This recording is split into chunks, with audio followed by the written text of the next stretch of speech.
Okay, you guys, the Army is arriving.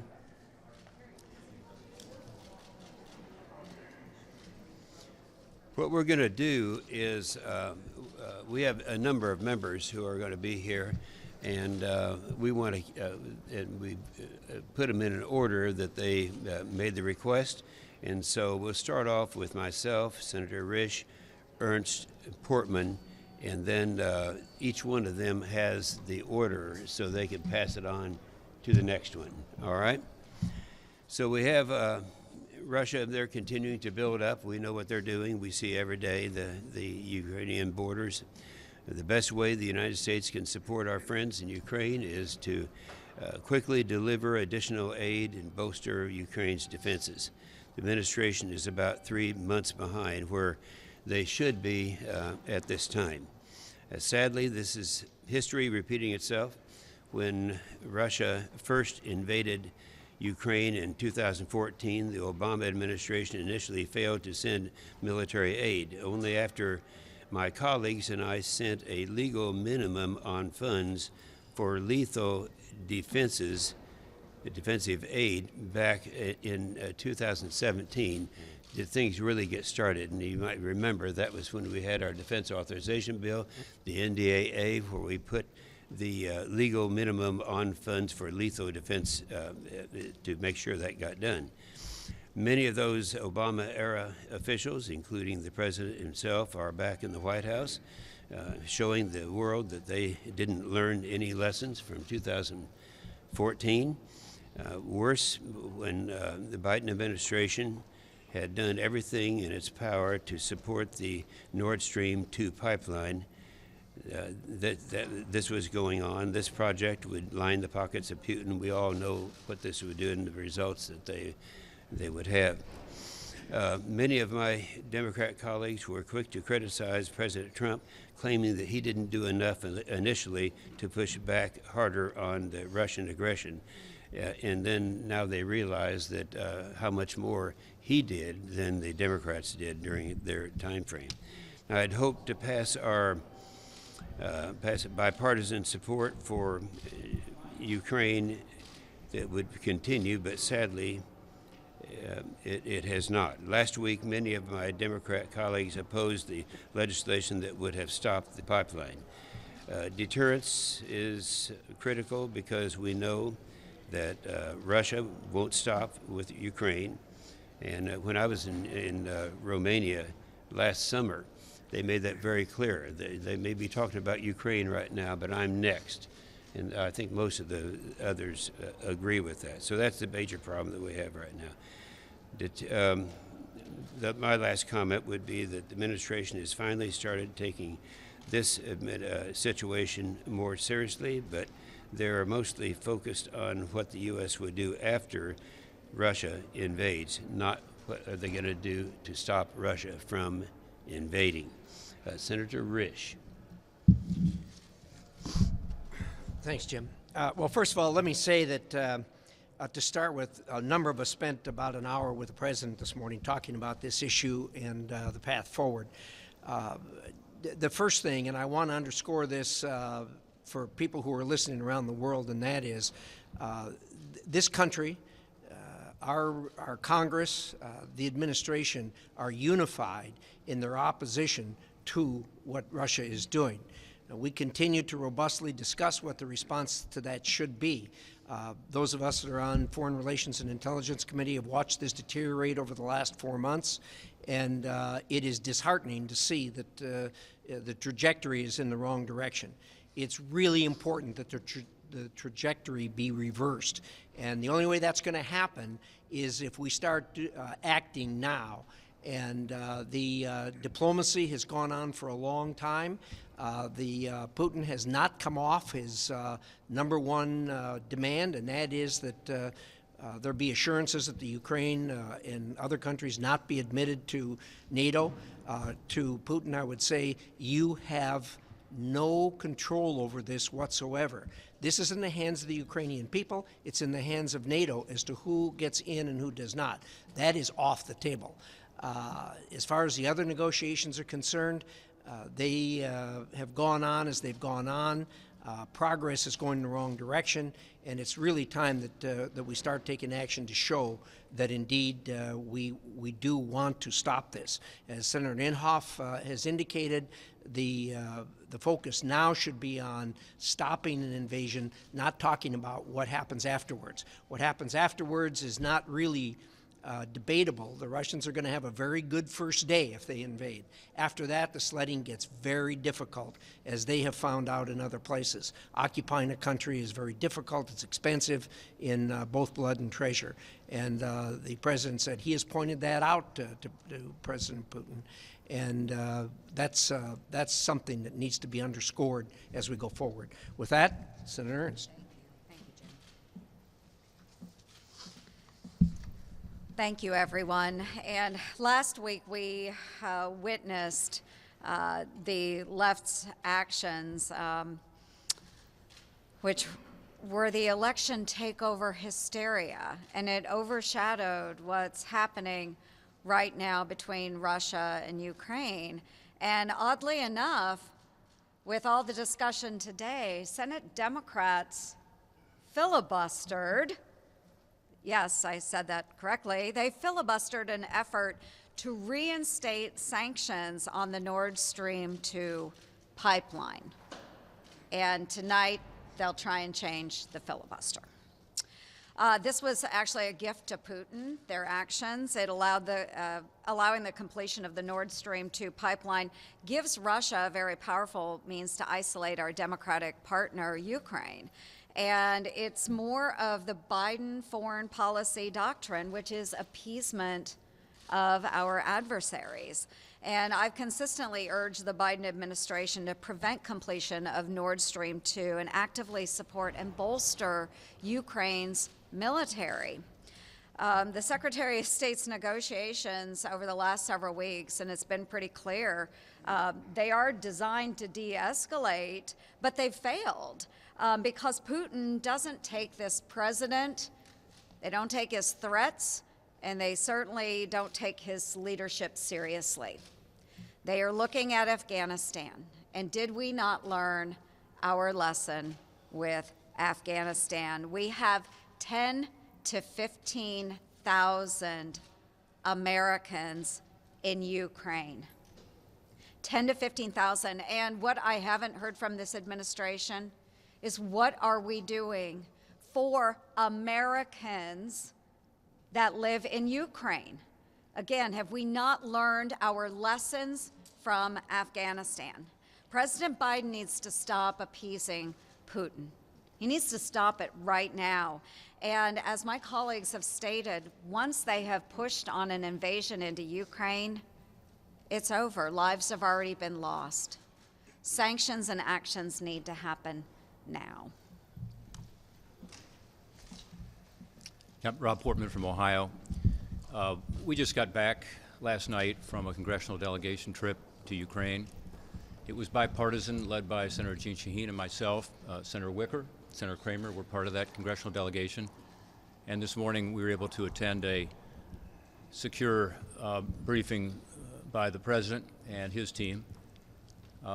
Let me echo some of the concerns that have been raised by my colleagues. We need to stand strong and unified in letting Vladimir Putin and Russia know that should there be another physical invasion of Ukraine, that the consequences will be devastating for Russia, both in terms of sanctions.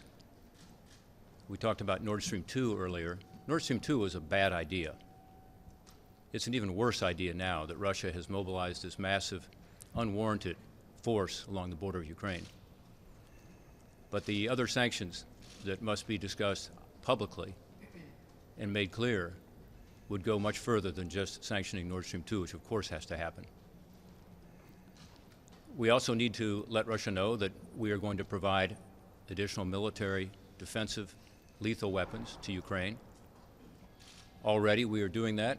And I was pleased to see as we left Ukraine yesterday that the C-17 landed. It was from the UK, one of our strong allies, and it had within it anti-tank weapons that Ukraine badly needs to be able to respond should Russia and Vladimir Putin make a terrible mistake. But we need to continue that, and should there be an additional invasion, we need to let the world know that there will be substantially more of those kinds of military weapons and assistance provided to Ukraine, as well as additional buildup of NATO forces in other Eastern European countries, and a commitment, an ironclad commitment, that the free world, not just the United States, not just NATO, but that the free world will stand strong. That is the kind of deterrence that's needed right now to avoid what would be a terrible consequence for Ukraine, but also destabilizing Europe and sending a signal that somehow, after the first territorial incursion since World War II, that the countries of the free world are not going to stand together strongly against what Russia is doing. I believe what we saw in our Codel, what we heard this morning, was a very strong message, a message of unity. We need to be sure that our actions back up our words. Senator Wicker. Thank you, Senator Portman. And I think if we all try to limit our remarks, it'll give us a chance to be heard. I want to echo what Senator Portman said and what Senator Risch said. This group is, we're partisan Republicans, but the delegation that we sent on the 48-hour trip to Kiev this weekend was bipartisan. 4 Democrats, 3 Republicans, and our message was the strong message that Senator Risch just spoke to the rest of the world. We are united in our opposition to what Vladimir Putin and Russia are about to do, and we want to stand strong in a united way as a country. I think that was the message coming out of the classified meeting we had with the president, and I hope that comes to fruition. Let me say this about Vladimir Putin. The Russian people are led by someone who is nostalgic about the czarist period of Russia. President Reagan correctly called the USSR an evil empire. Vladimir Putin is nostalgic for a return to the evil empire, and that is why he's done what he's done. And yes, he poisons political opponents. He assassinates former members of the administration who oppose him publicly. He has invaded Georgia. He has invaded Ukraine. And as of yet, no one has given Vladimir Putin a bloody nose for any of this. I think the alliance, our friends in NATO, and a bipartisan majority are prepared to assist Ukraine in making sure that if it happens this time, Vladimir Putin will get a bloody nose. This is 40 million people who remember how it used to be not to be free and to be under the thumb of Soviet Russia. They will fight, and it gladdened my heart, as Senator Portman said, to see that cargo plane from the United Kingdom offloading anti-tank weapons. We need to be an integral part of doing more than has already been announced, and we need to make sure that if Vladimir Putin takes this step and makes this mistake for his countrymen and this mistake against his neighbors, that it will be a mistake that he will long regret and long remember. Senator Kramer. Well, thank you. And in the spirit of unity, let me agree with all of my colleagues to this point and just reiterate how strong the commitment is. And while we certainly have some honest policy disagreements, particularly with regard to the sanctions, the Nord Stream 2 sanctions and the sequence, that should not be mistaken by Vladimir Putin or Russia as disunity in our resolve to stand with the people of Ukraine and to stand with freedom. The trip was fast but intense. This morning's briefing with the president was informative and I think constructive. And I think at this point, the message is loud and clear. The United States stands as one in unity with the freedom-loving people of Ukraine and never wants a return to what is, of course, Vladimir Putin's dream of reuniting Ukraine as part of the Russian Empire. I think with that, that said, it's best if we move on, and I think Senator Fisher's next. Thank you. I agree with my colleagues. I think Senator Kramer did an excellent job of laying this out, that even though you only see Republicans up here, there is bipartisan support in having President Putin understand that we are firm in our resolve. I thank my colleagues for meeting with the administration as well. Obviously, we all know that President Putin is putting up false flags. He has 100,000 or more people at the border, troops at the border. He has been saying that NATO is there to envelop Ukraine. It is seen by him as a threat to his country. Recently, we had one of our strongest allies step forward and on the floor of his parliament, and in an op-ed, the Defense Secretary, Ben Wallace, made excellent points to combat that misinformation that President Putin is trying to get out there and get in the press to justify some future action that he may take. First of all, as Secretary Wallace has said, NATO is, to its core, defensive in nature. At the heart of the organization is Article 5, which obliges all members to come to the aid of fellow member if they're under attack. Mutual self-defense is NATO's cornerstone. Now, Ukraine is not a member of NATO, and NATO is not out there trying to recruit Ukraine. And there is absolutely no proof out there that the objective is for NATO to encircle the Russian Federation. Only 5 of the 30 allies that neighbor Russia, with just 1/16 of its borders, are abutted by NATO. If the definition of being surrounded is 6% of your perimeter being blocked, that's pretty amazing. So that knocks down another of President Putin's points. Last, as the Secretary says, the Kremlin attempts to present NATO as a Western plot to encroach upon its territory, but in reality, the growth in alliance membership is the natural response of those states to its own malign activities and threats. This would be a decision, as it should be, by the people of Ukraine.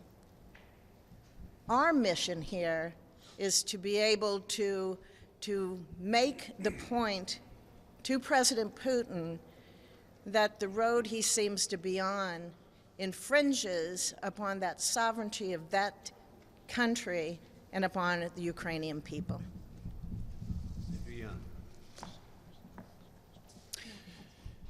Well, I am here, and I believe my colleagues are here today because we, like every American, are cheering for our Commander-in-Chief to be successful, to help protect our values and interests as Americans. And one of the things that's really important that we do is that we incentivize and we encourage this president to be resolute as we deal with the current situation.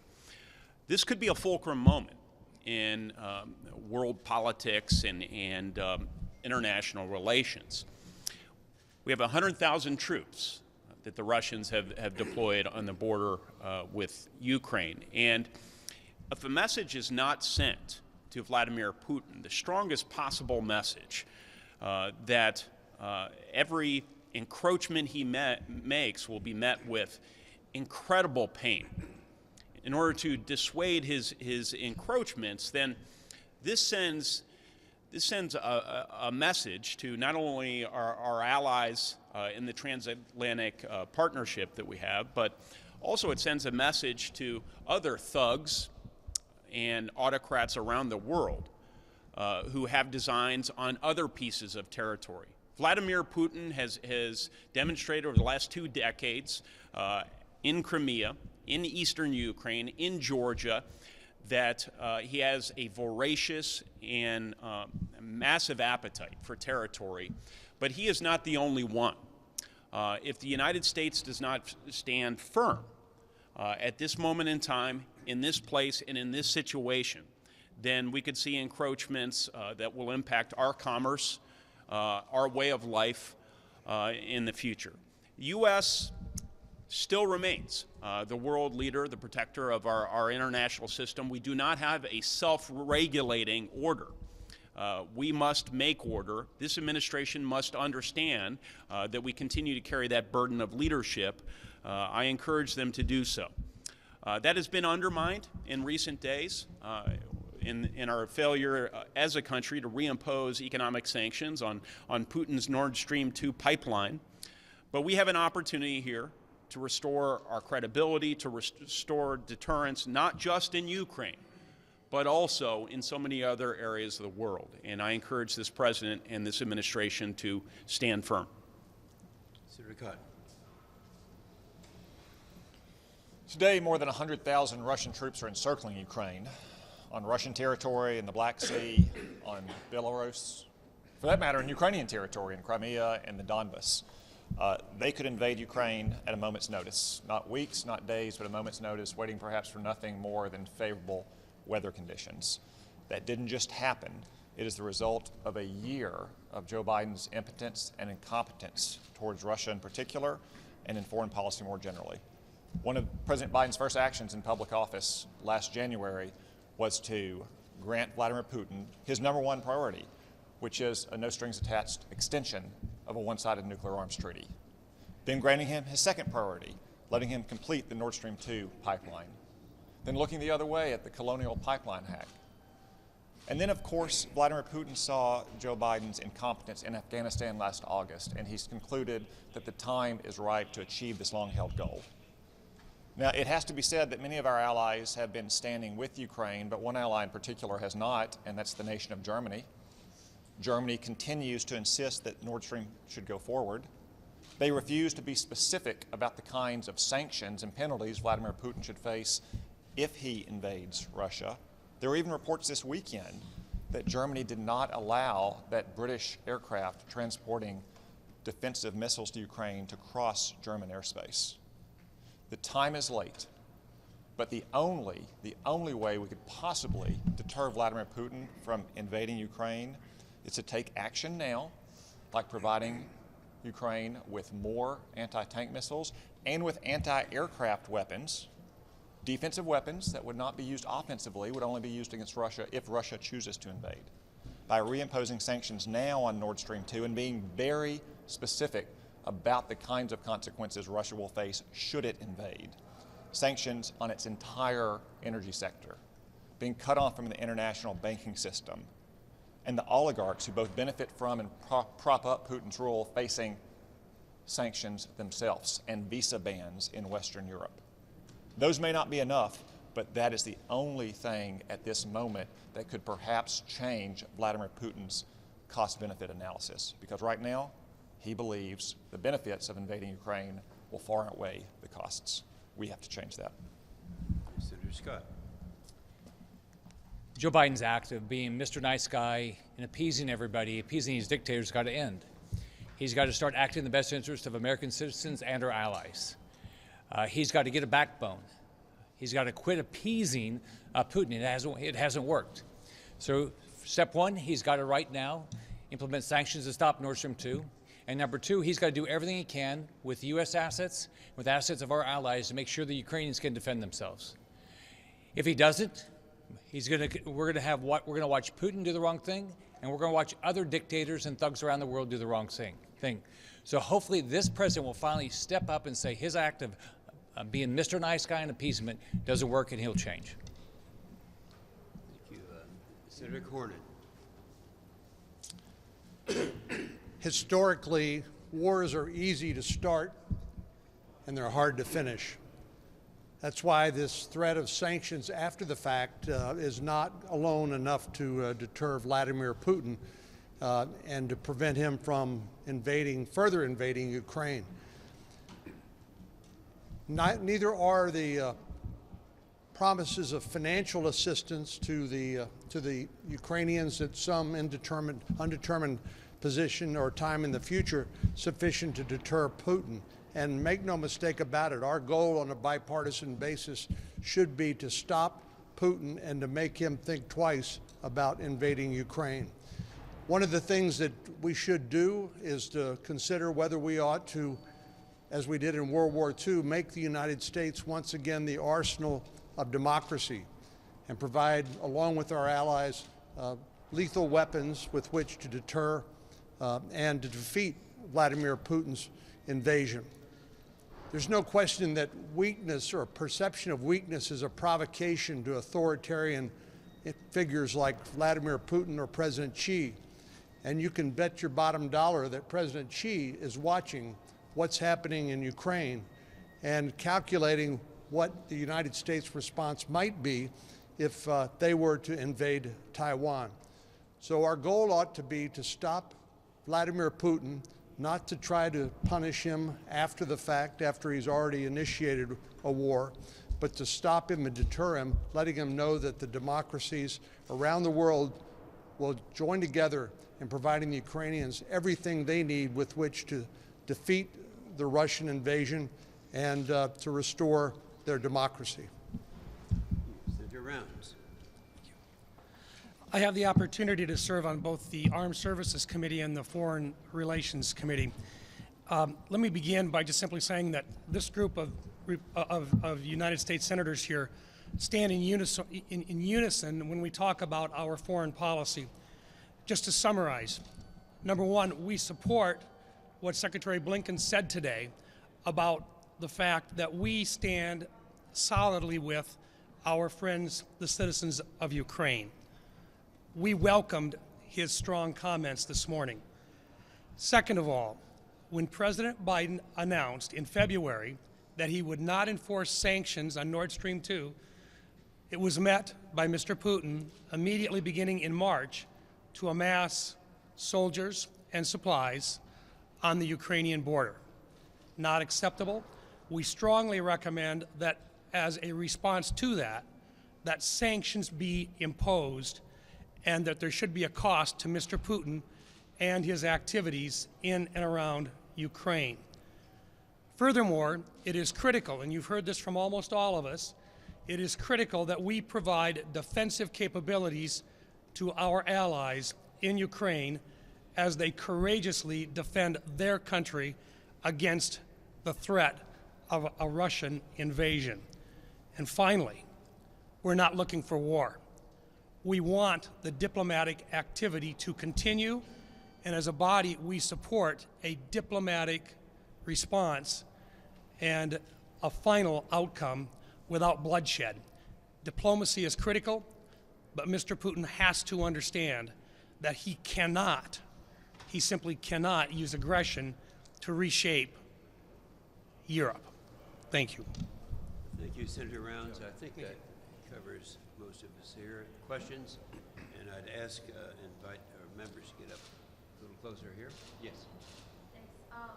So what is it that your caucus is proposing? I've heard talk about Nord Stream 2 sanctions, but even if the president did go along and sanction those small number of Swiss and German business people, what would stop Moscow from re-engineering it and putting business people who would be affected by acid freezes?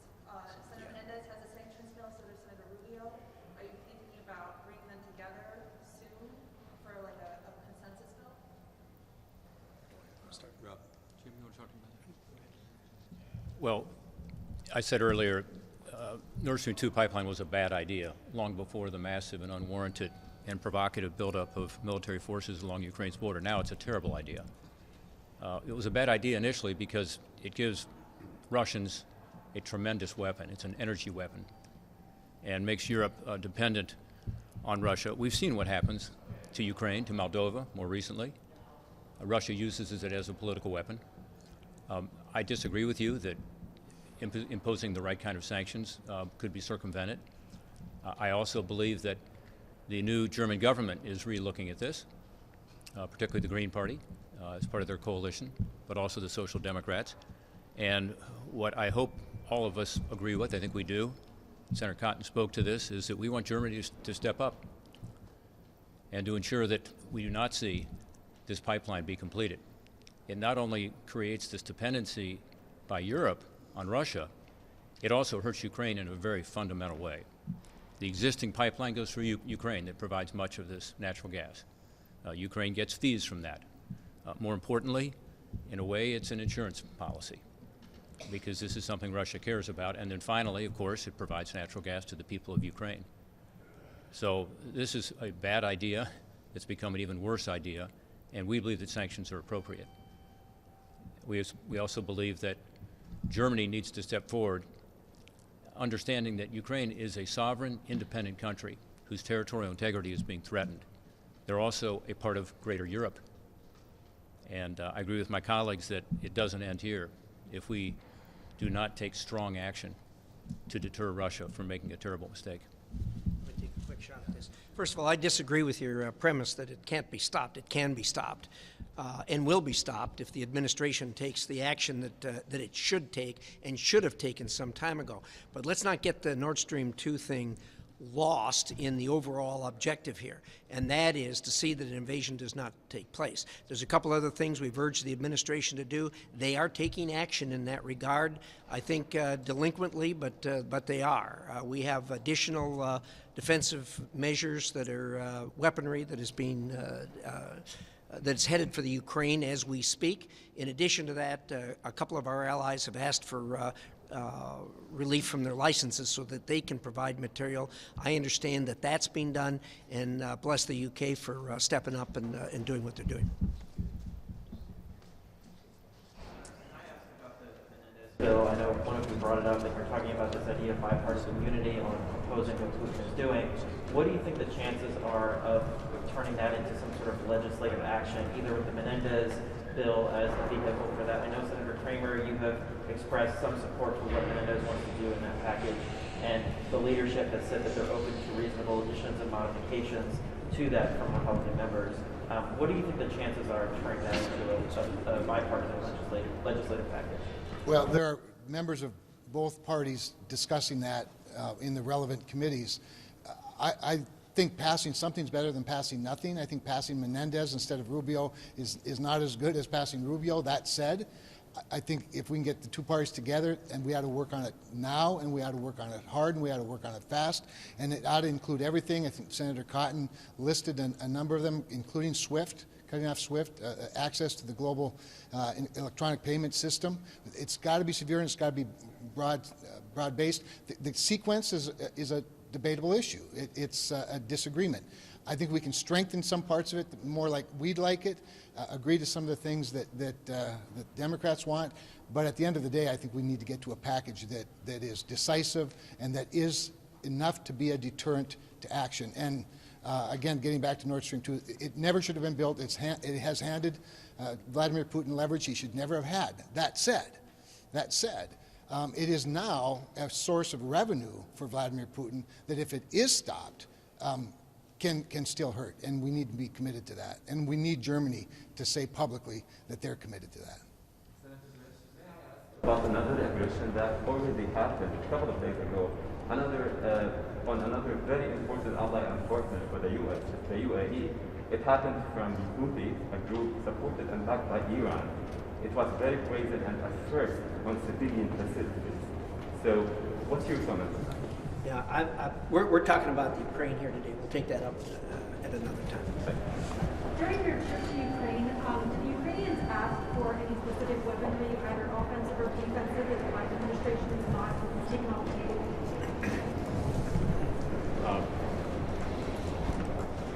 Ukrainians were very pleased that President Biden chose to use his authority to provide additional funding for defensive lethal weapons.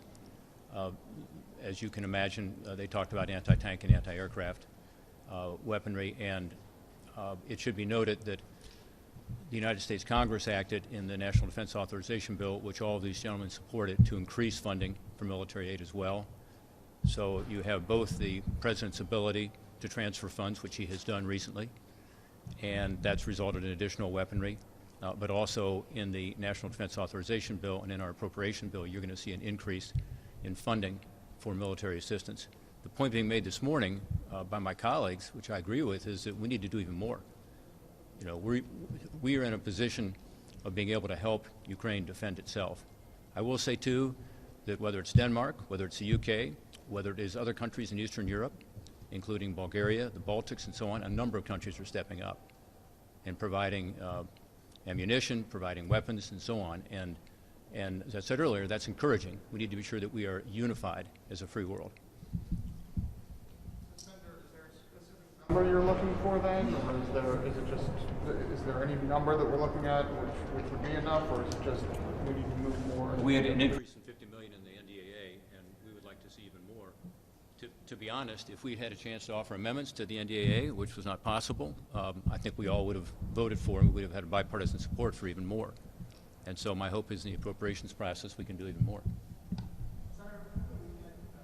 Jake Sullivan said something along the lines of, it's possible that the cyber attacks may be enough justification in themselves to move forward with sanctions if intelligence showed with certainty that they were done on the part of Russia. Anybody has been in communication with the White House where they are maybe on that?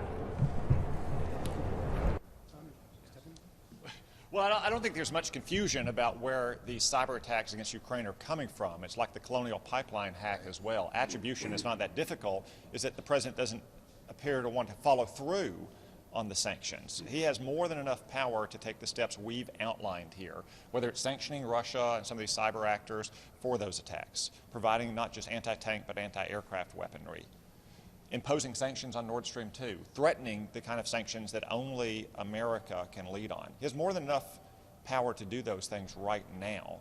The problem is that he's been waiting for too long, and we are now at the precipice of a potential invasion of Russia. It may not be too late to act. That's why he needs to act right now. If I could as well, I've served as both the chairman of the subcommittee on cybersecurity and now as ranking member. Several years ago, we incorporated for the administration the implementation of NSPM 13, National Security Policy Memorandum 13, under the Trump administration. It's still in effect today. It's a classified document, but it lays out very clearly that we have provided the opportunity for cyber operations in a non-war zone. And the purpose for that is to be able to send a message to people like Mr. Putin that if he's going to engage in cyber operations that are detrimental to other countries, he can expect retaliation. And we have that capability today, and it is critical that President Biden retain that and utilize it when necessary to respond to cyber operations. Mr. Putin has the ability right now to damage transportation systems, utility systems, all sorts of items that you would normally rely on, financial payment systems and so forth within Ukraine. He has shown a propensity to use cyber operations prior to his engagements on a physical level in order to soften things up. Clearly, he is looking at that at this time in Ukraine. He has used it elsewhere. We followed what he has done. It is consistent with his operations in other areas of the world. And most certainly, Mr. Biden, President Biden, has the opportunity and the resources to respond accordingly with cyber operations. That answered, I had to step away, sorry. Is the GOP unified in passing Senator Menendez's bill to apply those sanctions if they do invade? Or is that something you guys are still discussing? Senator Menendez's bill, is that something you guys are looking at passing? Could it pass easily? I'd like to hear from Senator Risch on this because he's got his own legislation. And what we want to do is have a bipartisan bill that expresses the strong, unified position of this Congress, which we saw on our delegation where we had 4 Democrats, 3 Republicans, taking the same message to the people of Ukraine and to the Russian government, saying that we are going to impose devastating sanctions should this occur, and that we are going to provide additional military assistance to Ukraine, and we are going to help with regard to the other countries in the region to provide for their defense. And all of this, is something that we agree with on a bipartisan basis. I think the legislation you're talking about was done in response, in effect, to the Nord Stream 2 issue. Obviously, we're going to have some differences on that, and Senator Kramer spoke about that. But that's not going to keep us from coming up with a strong bipartisan bill that makes it clear that we stand with the freedom-loving people of Ukraine.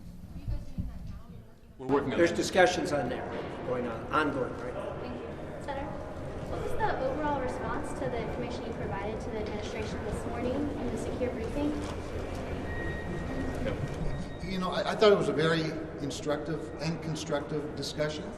I don't think we surprised the president or Mr. Sullivan or anybody in the administration with what we said, and quite honestly, we listened as much as we spoke. For example, in the area of sanctions, which is what we're discussing, Rob is exactly right. We want to have a strong bipartisan sanctions package, and melding existing legislation together, strengthening it from our standpoint, I think you could have an overwhelming vote. But if they choose to just have a watered down sanctions package, I don't know how strong the vote will be. But I want a big vote because that again expresses the unity. And Tom is exactly right. Enough has been done for us to punch back a little bit. And right now I think Vladimir Putin is saying, thank you, Mr. President, but words are cheap. And it's time to demonstrate some action. But yes, we're working on some things together, and the president was instructive. The president raises an important point, to be fair. Sanctions they're not a bilateral or a unilateral thing. Even if it's a unilateral sanction, it splashes over. It's got a dynamic effect with allies, with our own exporters. So we have to be thoughtful about it. We have to be committed to it. We have to be clear about it. He listened attentively. He shared a lot as well. One of the challenges that's come up many times is he has the additional burden of keeping NATO together. And right now, there's at least one outlier. And while NATO's united against a common adversary, they're not all united at the same level of intensity. And so we want to be able to be as united both as the United States of America and the United States Congress and with our NATO allies. And it's not quite as simple as just a unilateral group of sanctions. Can I make one other point on the legislation? Under the leadership of Senator Risch and Senator Menendez, we have already passed out of committee the Ukraine Security Partnership Act. That's in addition to what we're talking about now. We would most likely be able to fold that into any new legislation. That includes, among other things, additional capability to help Ukraine with regard to cyber attacks, as an example, something we saw, unfortunately, occur last week. So that legislation is already been reported out of committee. It hasn't been voted on the floor yet. So there's strong bipartisan support for helping Ukraine, and there's a lot of legislative activity that I think could be brought together.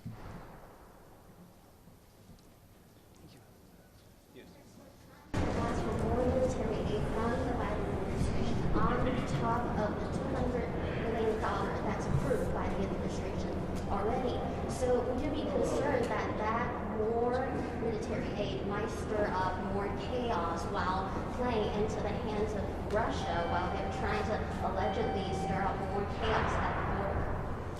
Is your question whether or not this is a provocative act that might cause the Russians to move? Listen, they need to set that aside. We don't need to be calculating what's going to provoke the Russians. We know where we stand, where we want to go. The Russians know where they stand and where they want to go. It's way past time to be dithering over whether something is going to upset Putin or not. That's off the table as far as I'm concerned. Yeah, let's not forget that the escalation of all this has come from one side, not the other. The peace-loving, freedom-loving Ukrainians, NATO, the United States of America, none of us have escalated this situation. And every attempt to de-escalate it with diplomatic attempts, of which there have been many, several just in the last week or two, have clearly not deterred Vladimir Putin. So the time for that discussion is long past.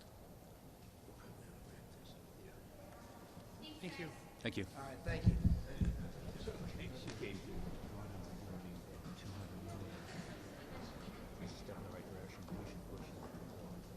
How much What's it really does? I mean, is there a limit to it? Well, we would